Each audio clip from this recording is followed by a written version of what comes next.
Seiring meningkatnya jumlah penduduk di Indonesia, kebutuhan beras nasional selalu mengalami peningkatan.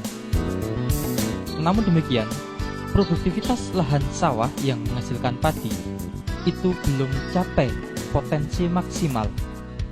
Untuk itu, PT Natural Nusantara ingin memberikan alternatif solusi untuk mencapai peningkatan produktivitas secara kuantitas, kualitas, dengan tetap menjaga kelestarian lingkungan. Pada kesempatan kali ini akan kita saksikan bersama tentang teknis budidaya padi.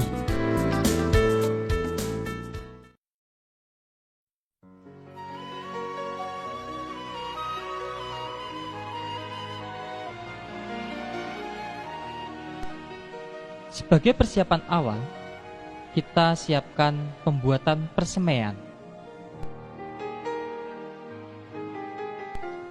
Untuk membuat persemaian dapat digunakan dengan cara menghitung perbandingan luas tanah untuk pembenihan dengan lahan tanam, yaitu 3:10. Artinya bila sawah seluas 1000 meter persegi, maka bagian sawah untuk persemaian dibutuhkan cukup sekitar 3,5 meter persegi.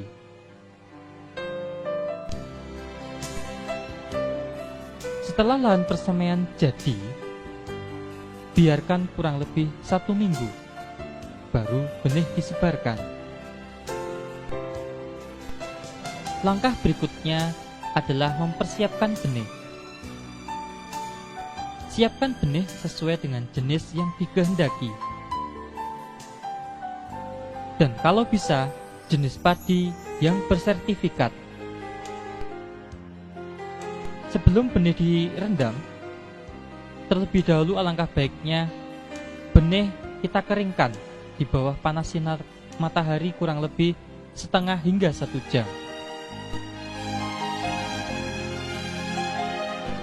Sambil menunggu pengeringan benih, kita siapkan air secukupnya dan ditaruh dalam ember. Lalu kita masukkan pupuk organik cair NASA dengan dosis 2 tutup per 10 liter air atau 20 cc per 10 liter air.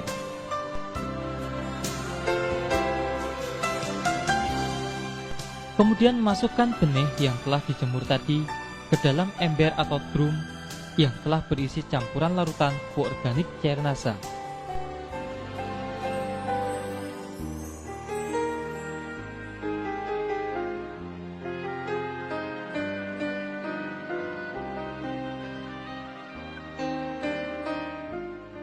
Rendamlah selama kurang lebih 1 malam.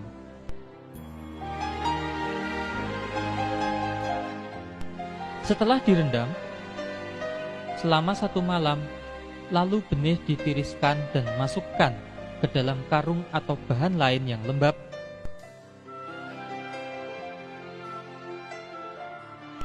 Kemudian diperam selama 1 hingga 2 malam.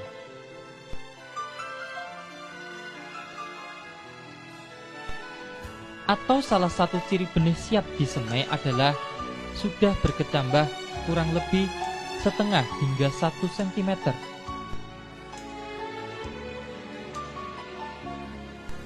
Sedangkan bekas air rendaman jangan dibuang, karena nanti dapat digunakan untuk menyiram lahan persemaian.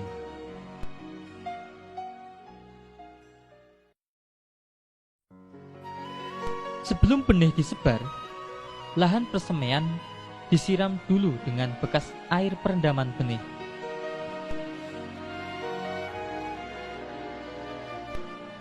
Baru kemudian sebarkan benih yang telah diperam tadi yang sudah mulai berkecambah secara merata ke lahan persemaian.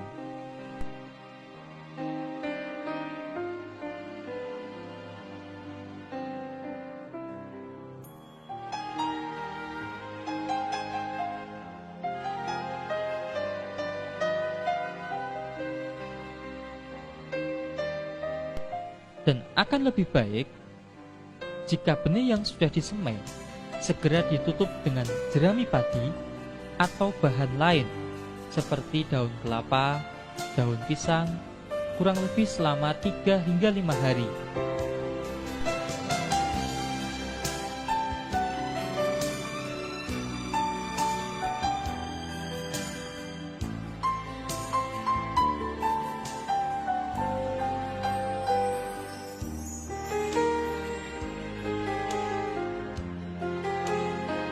Setelah 3-5 hari, kira-kira benih sudah tampak tumbuh merata, jerami tersebut segera dibuka dengan hati-hati agar bibit padi tidak rusak.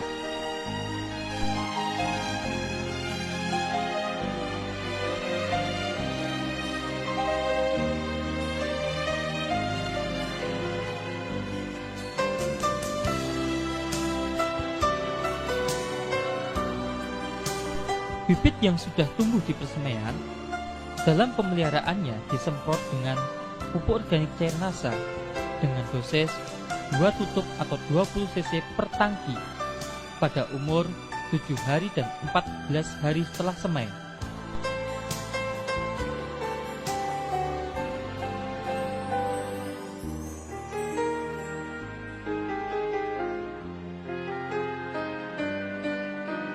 Pada saat penyemprotan pupuk organik cair NASA, akan lebih baik jika dicampur dengan BVR untuk membantu mencegah atau mengurangi serangan hama penggerek batang. Setelah kita lakukan proses pembibitan, kita juga sekaligus dapat melakukan pengolahan tanah. Prinsip pengolahan tanah adalah pembalikan dan pemecahan bongkah-bongkah tanah sawah agar sirkulasi air dan udara di dalam tanah itu berjalan lebih baik. Pengolahan lahan tahap pertama adalah pembajakan. Pembajakan dapat menggunakan traktor atau dengan cara tradisional yaitu menggunakan cangkul ataupun dengan menggunakan tenaga hewan ternak seperti kerbau dan sapi. Tujuan pembajakan adalah untuk pembalikan tanah sekaligus mengendalikan gulma sehingga tanaman pengganggu dan biji-bijian dari rumput-rumput liar akan terbenam dan terurai. Selanjutnya, diamkan kurang lebih 1 minggu. Setelah waktu 1 minggu, baru dilakukan pemupukan dasar. Pupuk dasar berupa NPK, dolomit, dan juga supernasa dapat diberikan dengan beberapa alternatif waktu. Yang dimaksud adalah NPK, dolomit, dan supernasa sebagai pupuk dasar dapat diberikan pada saat sebelum dilakukan pembajakan pertama, dapat juga diberikan setelah pembajakan pertama, namun dapat juga diberikan pada saat sebelum tanam setelah lahan digaru dan sudah diratakan. Tentang dosis pupuk dapat kita lihat pada penampilan tabel pupuk sebagai berikut. Ada 3 tabel jenis dan dosis pemupukan. Tabel pertama merupakan dosis pupuk dengan potensi hasil panen mencapai 1 hingga 1,2 ton per 1000 meter persegi gabah kering panen. Pada tabel pertama, urea sebanyak 18 kg per 1000 meter persegi, Seta 2 kg per 1000 meter persegi, SP36 12,5 kg per 1000 meter persegi, KCl 10 kg per 1000 meter persegi. Sedangkan dolomit adalah 25 kg per 1000 meter persegi. Tabel kedua yaitu dosis pupuk dengan potensi hasilnya 0,8 hingga 1 ton per 1000 meter persegi gabah kering panen. Pada tabel kedua, dosis urea 7,5 kg per 1000 meter persegi, SP36 14,5 kg per 1000 meter persegi. Sedangkan tabel ketiga, potensi hasilnya mencapai 0,6 hingga 0,8 ton per 1000 meter persegi gabah kering panen. Adapun tabel yang ketiga, dosis urea 6 kg per 1000 meter persegi, SP36 11,5 kg per 1000 meter persegi. Lahan disebari campuran pupuk dasar berupa pupuk makro dan dolomit. Khusus untuk TSP atau SP36 dan dolomit atau kapur pertanian, sebaiknya diberikan semuanya atau 100% sebagai pupuk dasar, artinya tidak untuk pupuk susulan. Kami tegaskan bahwa jenis dan dosis pupuk tersebut merupakan pendekatan atau hanya sekedar untuk referensi atau acuan. Artinya dosis pupuk yang ada dalam tabel tersebut tidak berlaku mutlak atau sama untuk semua tempat atau wilayah. Karena jenis dan dosis pemupukan berhubungan erat dengan jenis atau tipe tanah dan juga iklim di wilayah bersangkutan. Setelah dilakukan penebaran pupuk makro, selanjutnya supernasa yang telah dicampur air disiramkan merata ke permukaan tanah. Adapun beberapa peran pupuk organik padat supernasa terhadap perbaikan lingkungan tanah atau kondisi tanah antara lain: pertama, pupuk organik padat supernasa dapat memberikan tambahan unsur hara atau nutrisi tanaman secara lengkap, yaitu sekitar 60 hingga 90 jenis unsur yang dibutuhkan tanaman.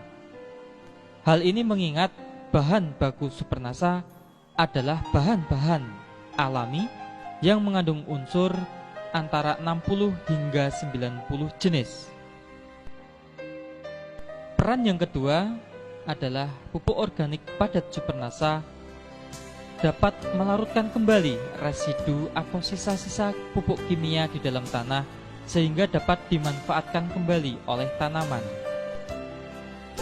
Peran yang ketiga, pupuk organik padat supernasa dapat memperbaiki struktur dan tekstur tanah sehingga tanah secara bertahap atau berangsur-angsur kembali gembur dan subur. Peran yang keempat, pupuk organik padat supernasa dapat meningkatkan jumlah populasi, keragaman, dan juga aktivitas mikroorganisme di dalam tanah. Dengan adanya peningkatan populasi, keragaman, dan juga aktivitas mikroorganisme di dalam tanah, maka tanah akan menjadi lebih gembur. Peran yang kelima, pupuk organik padat supernasa dapat membantu menstabilkan pH tanah sesuai dengan kebutuhan tanaman. Peran yang keenam, bahwa pupuk organik padat supernasa dapat memberikan tambahan zat perangsang tumbuh alami atau hormon tumbuh alami bagi tanaman berupa hormon alami auksin, giberelin, dan sitokinin.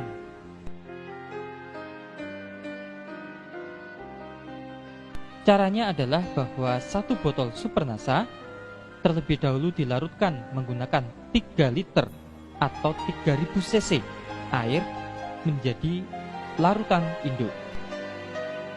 Dari larutan induk tersebut kita ambil 200 hingga 300 cc, kurang lebih 1 gelas biasa. Kemudian kita encerkan dengan 50 liter air. Setelah kita aduk, barulah kita siramkan merata ke permukaan lahan. Selama pemupukan dasar hingga nanti fase tanam, masukkan air secukupnya, jangan sampai melimpah ruah sehingga mengalir keluar dari lahan kita.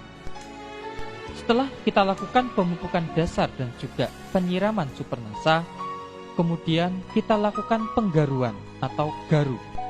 Tujuan penggaruan adalah agar tanah menjadi rata dan rerumputan yang masih tertinggal dapat terbenam ke dalam tanah. Tanah yang sudah digaru dibiarkan selama 4 hari. Setelah tanah sudah menjadi lumpur halus dan pupuk dasar maupun supernasa sudah menyatu dengan tanah atau bereaksi dengan tanah, baru lahan siap ditanami.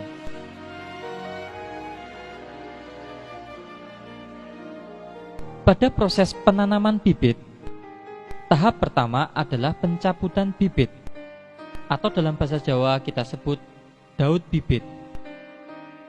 Perlu kita perhatikan bahwa dalam pencabutan bibit haruslah dilakukan secara hati-hati, supaya tidak banyak akar yang putus.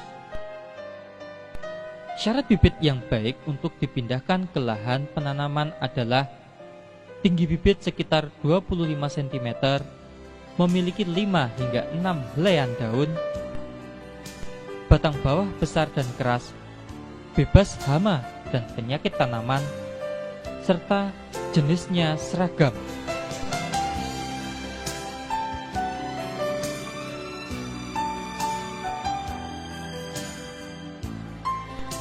Umur bibit yang baik untuk pindah tanam tergantung varietasnya. Untuk varietas genjah, yaitu umur 100 hingga 115 hari panen, bibit dipindahkan pada umur 17 hingga 21 hari setelah semai. Sedangkan untuk varietas sedang, yaitu kurang lebih 130 hari, bibit dipindah tanamkan setelah berumur 21 hingga 25 hari setelah semai. Sedangkan untuk varietas panjang, yaitu 150 hari, bibit dipindah tanamkan pada umur 30 hingga 40 hari setelah semai. Bila lahan sudah siap ditanami dan bibit di persemaian sudah siap, maka segera dilakukan penanaman.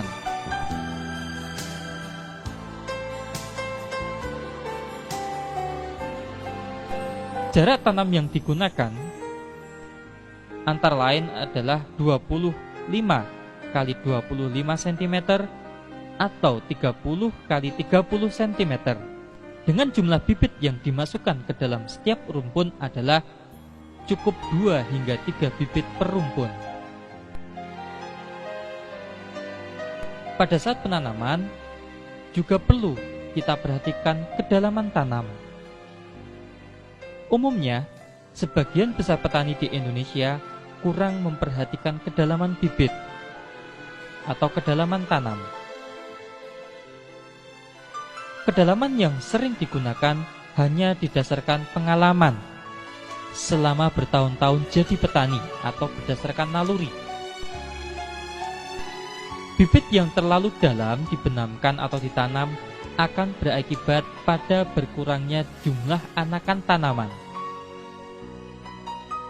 Ini terjadi karena semakin dalam pembenaman bibit, maka akan semakin kurang suhu tanah, sehingga mata tunas yang ada di bagian bawah bibit tidak akan memperoleh rangsangan untuk membentuk anakan.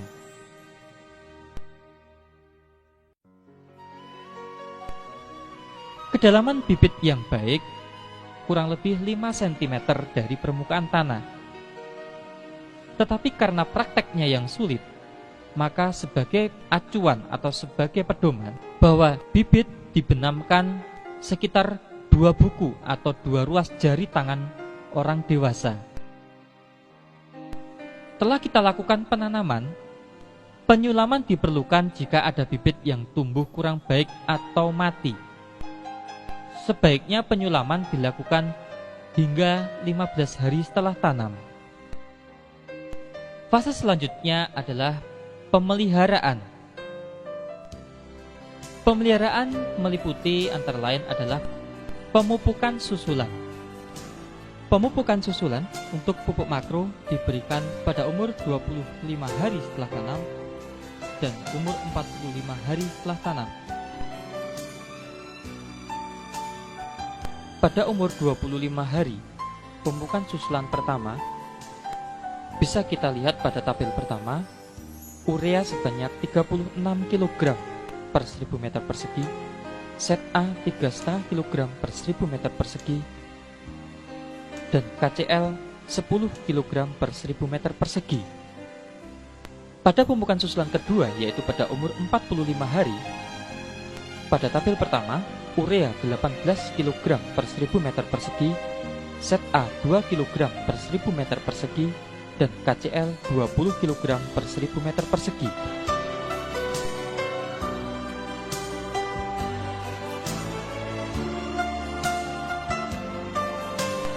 Sedangkan tabel kedua, pada umur 25 hari, pemupukan susulan pertama urea 15 kg per 1000 meter persegi, KCl 5 kg per 1000 meter persegi.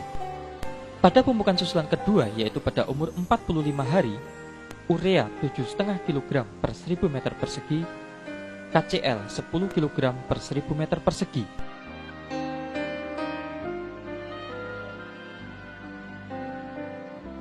Pada tabel ketiga, pada umur 25 hari, pemupukan susulan pertama, urea 10,5 kg per 1000 meter persegi, KCl 4 kg per 1000 meter persegi.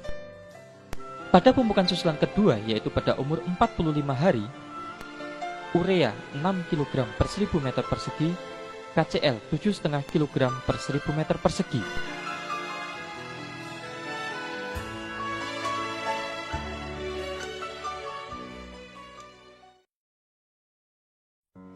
Penyemprotan pupuk organik cair nasa dan hormonik yang pertama dilakukan pada umur 15 hari setelah tanam.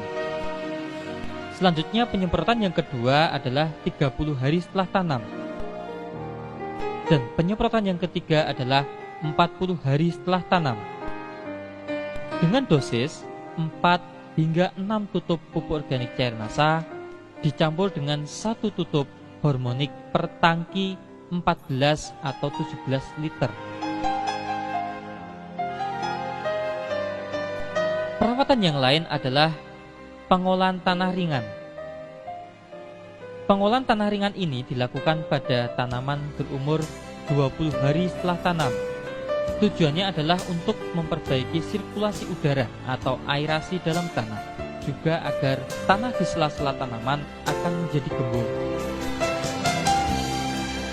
Alat yang digunakan biasanya berupa sorokan, yaitu semacam garpu kayu bergigi paku yang sudah ditumpulkan selebar kurang lebih 15 cm dan diberi tangkai. Pemeliharaan selanjutnya adalah penyiangan. Gulma atau tanaman liar yang mengganggu tanaman padi akan bersaing dengan tanaman padi dalam memperoleh makanan atau zat hara dari dalam tanah. Oleh karena itu, penyiangan sangat diperlukan agar tanaman padi dapat tumbuh sempurna sehingga produktivitasnya dapat maksimal. Gulma yang sudah dicabut dapat dibuang keluar areal sawah atau dipendam dalam lumpur sawah sedalam-dalamnya. Sebaiknya dalam satu musim tanam dilakukan penyiangan 2 kali, yaitu pada saat umur 21 hingga 30 hari setelah tanam dan 35 hingga 45 hari setelah tanam. Dalam berbudidaya padi, hal yang sangat penting adalah pengaturan air. Dalam pengaturan air perlu diperhatikan beberapa fase pertumbuhan. Pada fase pertumbuhan awal, yaitu setelah bibit padi ditanam, sawah harus digenangi air setinggi 2 hingga 3 cm selama 15 hari atau saat tanaman mulai membentuk anakan. Air harus dipertahankan agar struktur tanah yang sudah diperoleh saat pengolahan tanah dapat dipertahankan. Selain itu dapat juga menghambat pertumbuhan gulma. Kecuali jika tampak gejala serangan hama putih, maka pengairan diatur, yaitu 1 hari digenangi, selanjutnya 3 hingga 4 hari dikeringkan. Dikeringkan yang dimaksud adalah tanah cukup basah saja, tapi tidak ada air yang tergenang. Hal ini bertujuan untuk memutus siklus hama putih tersebut. Perlu kita ketahui bahwa hama putih sesekali dan biasanya pada malam hari turun ke bawah untuk memenuhi kebutuhan makan maupun minum dari air yang ada di permukaan tanah. Jadi dengan pengiringan diharapkan dapat mengurangi atau memutus siklus hama putih tersebut. Pengaturan air pada fase pembentukan anakan. Pada fase pembentukan anakan, ketinggian air perlu ditingkatkan dan dipertahankan cukup 3-5 cm hingga tanaman terlihat bunting. Bila permukaan air mencapai ketinggian lebih dari 5 cm dari permukaan tanah, Hal ini malah dapat berakibat pembentukan anakan atau tunas akan terhambat. Tetapi sebaliknya, jika kurang dari 3 cm, gulma akan mudah sekali tumbuh dan berkembang. Pengaturan air pada fase bunting, yaitu air dibutuhkan dalam jumlah cukup banyak, sehingga ketinggian genangan air pun harus cukup tinggi, yaitu sekitar 10 cm dari permukaan tanah. Kekurangan air harus dihindari pada saat fase bunting ini, karena dapat berakibat kurang sempurnanya pengisian bulir padi, sehingga pada akhirnya banyak pembentukan bulir padi yang gagal atau tidak sempurna dan kurang bernas. Pada fase pembungaan, bila mulai tampak keluar bunga, sawah perlu dikeringkan selama kurang lebih 4 hingga 7 hari. Ini dilakukan supaya pembungaan berlangsung secara serentak. Pada saat bunga muncul serentak, air segera dialirkan kembali sampai ketinggian 5 hingga 10 cm agar tanaman dapat menyerap makanan maupun air sebanyak-banyaknya. Dalam berbudidaya padi, di samping penggenangan juga perlu diperhatikan pada fase-fase pengeringan. Sebenarnya pengeringan yang dimaksud bukanlah kering total, artinya tanah cukup basah dan lembab namun tidak sampai tergenang. Pengeringan hanya dilakukan pada fase pemasakan biji. Tujuan utamanya adalah untuk memperbaiki aerasi tanah, meningkatkan suhu dalam tanah, dan juga meningkatkan penambahan bahan organik oleh jasad renik, dan sekaligus mencegah terjadinya busuk akar, serta bermaksud untuk mengurangi atau mencegah populasi hama. Sedangkan pada pemasakan biji atau pemasakan bulir padi bertujuan untuk menyeragamkan biji atau bulir dan mempercepat pemasakan bulir padi. Sebagai patokan, pengeringan dilakukan saat seluruh butir padi mulai menguning. Pengeringan jangan dilakukan sebelum semua bulir padi tampak kuning, karena dapat berakibat malai padi menjadi kopong atau kosong atau gabuk. Pengeringan ini dilakukan hingga saat padi siap dipanen.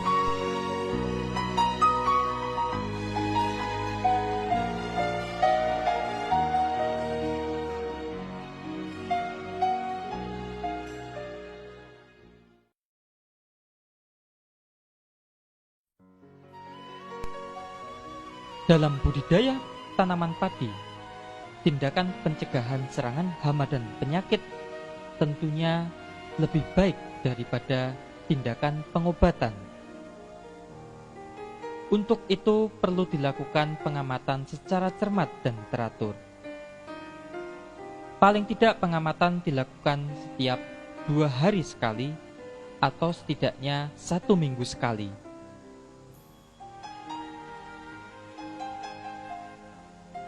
Penggunaan produk-produk pengendali hama dan penyakit dari PT NASA seperti Natural Glio, Natural BVR, Pestona, dan Natural Vitura sebaiknya dilakukan sejak fase pembibitan dan juga pada fase awal pertumbuhan secara bergantian berselang-seling, atau bisa digunakan salah satu produk saja sesuai dengan jenis hama yang berpotensi menyerang. Akan lebih baik jika Natural Glio, Natural BVR, Natural Vitura maupun Pestona diberikan secara teratur 1-2 minggu sekali berdasarkan jenis hama atau penyakit yang biasanya berpotensi menyerang tanaman padi di wilayah atau lahan yang bersangkutan. Selain penggunaan produk-produk dari PT Natural Nusantara, sebaiknya juga dilakukan tindakan pencegahan lainnya. Tindakan pencegahan serangan hama dan penyakit tanaman padi juga dapat dilakukan dengan beberapa cara. Misalnya dengan pengaturan rotasi tanaman dan juga rotasi varietas tanaman padi. Dengan pengolahan tanah yang baik, pengaturan jarak tanam, penyiangan secara teratur, kemudian dengan pengelolaan air, perbaikan sanitasi lingkungan, misalnya dengan menjaga kebersihan penatang sawah, dan yang tidak kalah pentingnya adalah dengan pemberian nutrisi atau pupuk secara lengkap, cukup, dan berimbang. Adapun beberapa hama dan penyakit yang sering dijumpai menyerang tanaman padi, di antaranya adalah yang pertama adalah hama putih palsu. Hama putih palsu biasanya menyerang sejak awal pembibitan. Gejala yang dapat dijumpai biasanya ditemukan titik-titik yang memanjang sejajar tulang daun dan berwarna putih, serta dapat ditemukan ulat yang menggulung daun padi. Untuk pencegahan ataupun pengendalian, sebaiknya menggunakan natural BVR sejak pada fase pembibitan untuk mencegah atau bahkan mengurangi meluasnya ancaman serangan, dan juga dengan cara pengaturan air yang baik seperti yang sudah dijelaskan pada fase pengelolaan air. Hama yang kedua adalah hama penggerek batang padi. Hama penggerek batang padi biasanya menyerang tanaman padi dengan cara menggerek batangnya. Jika menyerang tanaman padi pada fase vegetatif atau pada saat tanaman masih muda, disebut dengan sundep. Gejalanya adalah batang padi mudah sekali dicabut dan berwarna kuning kecoklatan. Sedangkan apabila penggerek batang padi menyerang pada fase generatif atau pada saat tanaman padi memasuki fase bunting, biasanya disebut hama beluk. Gejala serangan hama beluk dapat dijumpai malai kelihatan hampa atau kosong dan mudah sekali dicabut karena bagian bawah batang digerek oleh hama beluk tersebut. Untuk pencegahan ataupun pengendalian dapat diberikan atau disemprotkan natural BVR atau Pestona. Natural BVR ataupun Pestona dapat digunakan salah satu saja atau juga dapat diberikan kedua-duanya dengan cara berselang-seling. Misalnya, minggu ini disemprotkan natural BVR, 1 atau 2 minggu kemudian disemprotkan Pestona, selanjutnya 1 atau 2 minggu berikutnya disemprotkan BVR lagi, dan seterusnya. Hama yang ketiga adalah hama wereng. Hama wereng menyerang dengan cara mengisap cairan batang padi. Dan hama wereng juga dapat menularkan virus. Untuk melakukan pencegahan atau penanggulangan dapat dilakukan rotasi varietas dan juga rotasi tanaman. Dalam pengendalian hama wereng, penggunaan pestisida kimia haruslah secara hati-hati atau bijaksana. Karena penggunaan pestisida kimia yang terlalu sering dapat menimbulkan wereng menjadi resisten. Selain resisten, hama wereng juga bisa mengalami perubahan genetik. Untuk itu, penggunaan natural BVR dan Pestona merupakan cara yang sangat tepat untuk mengendalikan hama wereng, karena natural BVR dan Pestona merupakan bahan-bahan pengendali wereng yang bersifat alami. Pada saat penyemprotan natural BVR ataupun Pestona, sebaiknya perlu memperhatikan hal-hal berikut. Misalnya, natural BVR dan Pestona dilakukan pada saat fase-fase telur baru menetas atau pada saat wereng muda atau nimfa lebih banyak dari wereng dewasa, Penyemprotan natural BVR dan Pestona disemprotkan mengenai sasaran pada pangkal batang karena disitulah tempat yang sangat disukai oleh hama wereng.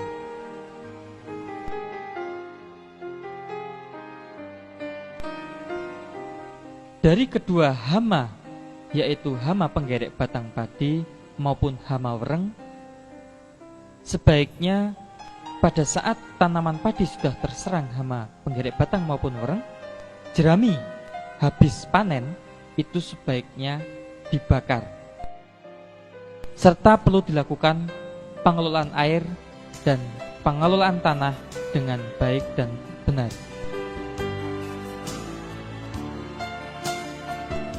Hama yang keempat adalah hama walang sangit. Hama walang sangit menyerang buah padi yang baru masak susu. Biasanya dijumpai ada bekas isapan dan bulir padi berbintik-bintik hitam. Untuk pengendalian atau pencegahan hama walang sangit, sebaiknya digunakan natural BVR atau juga dapat digunakan Pestona.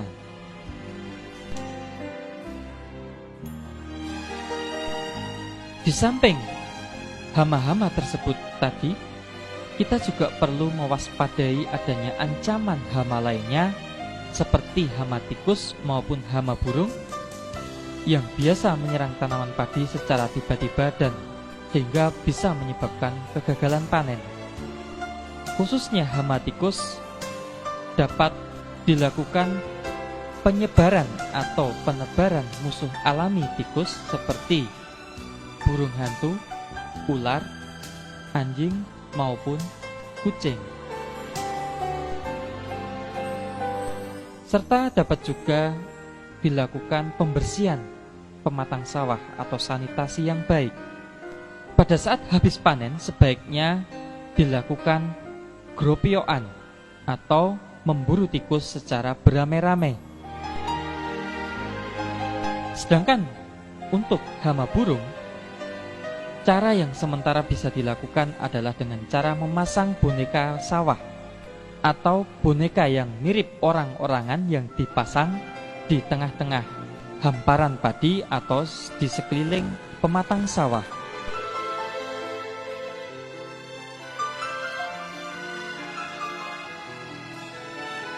Di samping hama, kita juga harus mewaspadai ancaman serangan penyakit tanaman padi. Penyakit-penyakit tanaman padi yang perlu diwaspadai antara lain penyakit yang disebabkan oleh jamur, diantaranya adalah penyakit blas yang disebabkan oleh jamur Pyricularia oryzae, serta juga penyakit yang disebabkan oleh jamur Fusarium.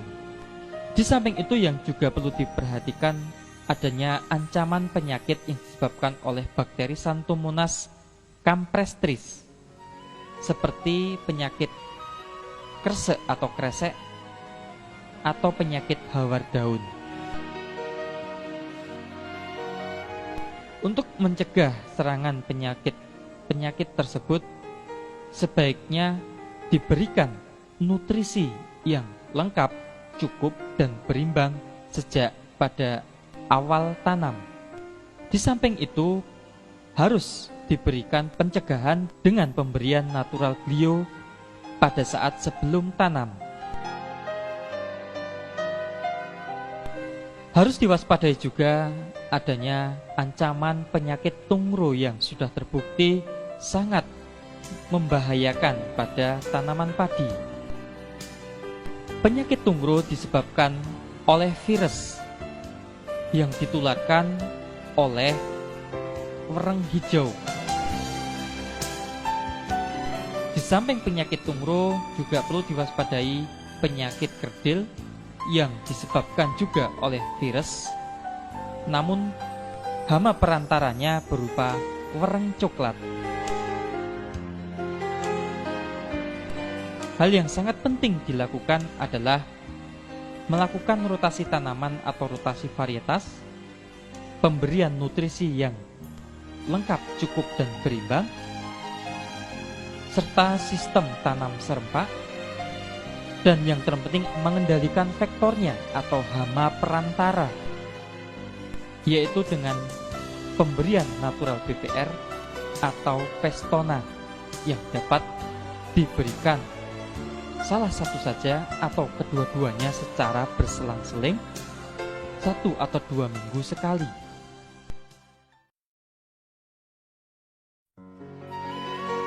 Setelah tanaman cukup umur, maka segera dilakukan pemanenan. Pemanenan dapat menggunakan sabit atau ani-ani atau alat yang lain disesuaikan dengan lokasi dan juga tradisi setempat. Demikianlah informasi tentang budidaya padi dari PT Natural Nusantara. Semoga informasi ini bermanfaat bagi mitra NASA khususnya dan petani padi pada umumnya di seluruh Nusantara. Terima kasih dan salam NASA.